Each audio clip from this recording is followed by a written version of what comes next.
朋友们，大家好！65岁的张阿姨就坦言和老伴呢退休金是过万，存款呢有250万，如今呢却穷的真的是身无分文啊！今天呢我就以第一人称把张阿姨的故事呢分享给大家，也给很多老年朋友啊，就是提个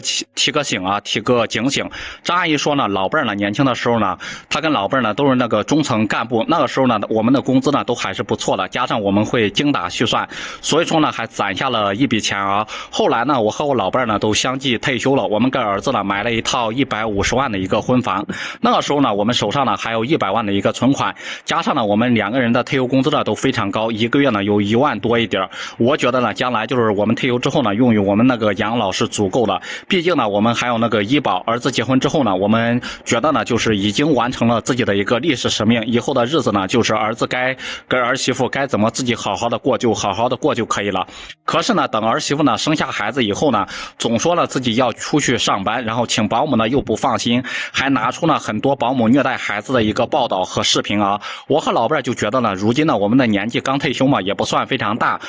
不如呢就咬牙帮他们带几年的一个孩子，等孩子上到幼儿园之后呢，我们再享受一下退休的一个生活。毕竟呢是自己的儿子和自己的儿媳妇嘛，我们家呢和自己的儿子是住在一个小区里面，每天早上呢儿子呢就会把孙子给送过来给我们带嘛，晚上再带回去。看着他们这么的辛苦啊，我们基本上每天都会留下儿子和儿媳妇呢一起吃完晚饭再走。慢慢的儿子和儿媳妇呢在家里面吃晚饭就成为了一个常规，就成为了一个家常便饭。再后来呢，他们周末除了出去玩之后呢，一般呢都是在我们家里面吃饭。我每天做饭呢都是累得够呛啊，更不用说我还要照顾我这个小孙子，然后男孩嘛都比较淘气，每天真的是给我累得够呛。每次我发牢骚的时候呢，老伴呢都会劝我算了吧，好人做到底，毕竟呢是自己的儿子，自己的亲孙子吧。当然了，我们每个月的养老金呢也基本上都是用个底儿朝天啊。我们不仅仅是要买菜，还要给自己的孙子呢买那种奶粉、买纸尿裤、买尿不湿了什么了。刚开始呢儿子儿媳妇还会客气一下，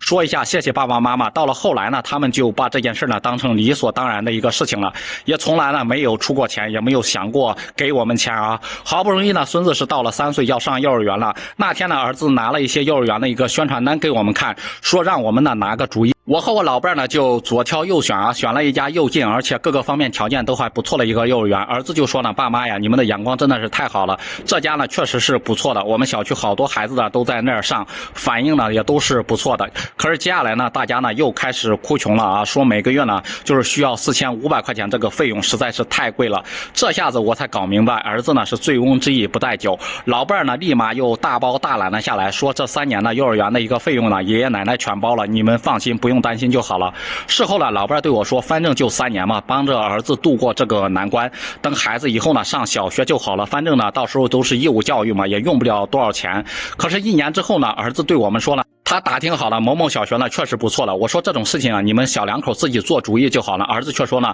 如果说呢要去那个小学呢，就必须呢要有学校周围有房子的一个房产证，就是对口嘛。所以说他们呢准备再买一套学区房，但是这个学区房呢是个老破小，他们当然不舍得就是在自己现在住的那个150平漂亮的大房子去置换一套破旧的一个小房子嘛。说了半天我终于算是弄明白了，他们呢就是想要我们出钱给他们再买一套那种学区房。我们呢也好气的说道，我们已经给你买了一套房子了，如今呢哪还有钱再买一套呢？儿子立马说呢，我们自己买，只是呢我们还差一点钱，支支吾吾的在那儿支吾了半天。他说呢还差100万，一套房子呢总共是需要150万，搞了半天呢还是需要我们出大头。最后呢老伴又是做了一个烂好人啊，答应了儿子的一个要求。如今呢我和我们老伴2人真的是身上已经穷得叮当响，真的是身无分文。如果说我们以后生了重病，我们那宝贝儿子会拿钱出来吗？我想真的是够呛啊。我对老伴说了，这是最后一次帮他们了，以后我们真的是要自己存钱，然后把钱全部存起来给自己以后养老，